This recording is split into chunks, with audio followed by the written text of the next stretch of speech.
প্রায় ৩ মাস ধরে জলাতঙ্ক রোগের ভ্যাকসিন সংকটে মানিকগঞ্জ ২৫০ শয্যা সদর হাসপাতাল। শুধু হাসপাতালেই নয়, ফার্মেসিগুলোতেও মিলছে না এই ভ্যাকসিন। এতে ভোগান্তিতে পড়েছেন কুকুর ও বিড়ালে কামড়ানো রোগীরা। তবে দ্রুতই সরবরাহ স্বাভাবিক হবে বলে আশ্বাস দিয়েছে হাসপাতাল কর্তৃপক্ষ। সাধন সূত্রধরের প্রতিবেদন, জানাচ্ছেন মাহমুদা আক্তার। প্রায় ১৬ লাখ মানুষের চিকিৎসা সেবার অন্যতম ভরসা স্থল মানিকগঞ্জ ২৫০ শয্যা বিশিষ্ট জেনারেল হাসপাতাল। প্রতিদিন জেলার ৭ উপজেলা থেকে এখানে আসেন হাজার হাজার রোগী। বিভিন্ন রোগের পাশাপাশি নিয়মিত চিকিৎসা নেন কুকুর বিড়ালের কামড়ে আক্রান্ত রোগীরাও। জেলায় প্রতিদিন প্রায় ২০০ ডোজ জলাতঙ্কের ভ্যাকসিন লাগলেও ১৬ ডিসেম্বর থেকে সদর হাসপাতালে পুরোপুরি বন্ধ সরবরাহ। কোম্পানি আমাদেরকে দেয় না, তাদের কাছে নাই। তারা বলে যে আমাদের প্রোডাক্ট যাওয়া হয় ওই সবাইরে ভাগযোগ করে ২-৪টা করে দেই, ওই ৫ দিন ৭ দিন ১০ দিন পর দেখা গেল ৫টা দিছে। যা প্রয়োজন ওই প্রয়োজন অনুযায়ী কোম্পানি দিতে পারতেছে না।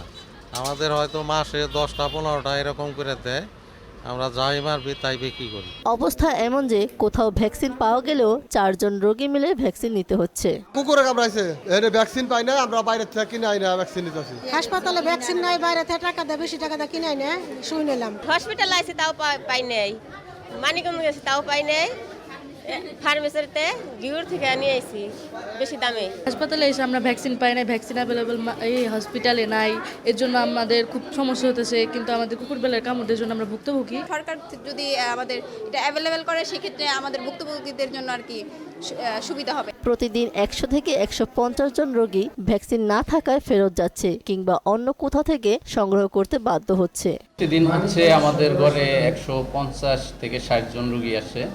তো মাঝে মধ্যে সাপ্লাই বেশি থাকলে রোগী একটু বেশি হয়, আর সাপ্লাই যখন কম থাকে ওই সময় রোগী একটু কম হয়। কোম্পানি প্রোডাকশনের ঘাটতি থাকায় সংকট জানিয়ে আবাসিক মেডিকেল অফিসার বললেন দ্রুত ভ্যাকসিন সংকট নিরসন করার ব্যবস্থা নেওয়া হয়েছে।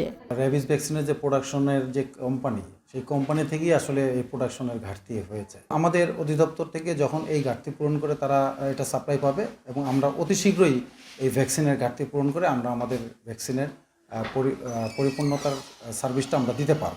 দ্রুত সময়ের মধ্যে জলাতঙ্কের ভ্যাকসিন সরবরাহ নিশ্চিতের দাবি মানিকগঞ্জবাসীর। মাহমুদা আক্তার, মোহনা সংবাদ।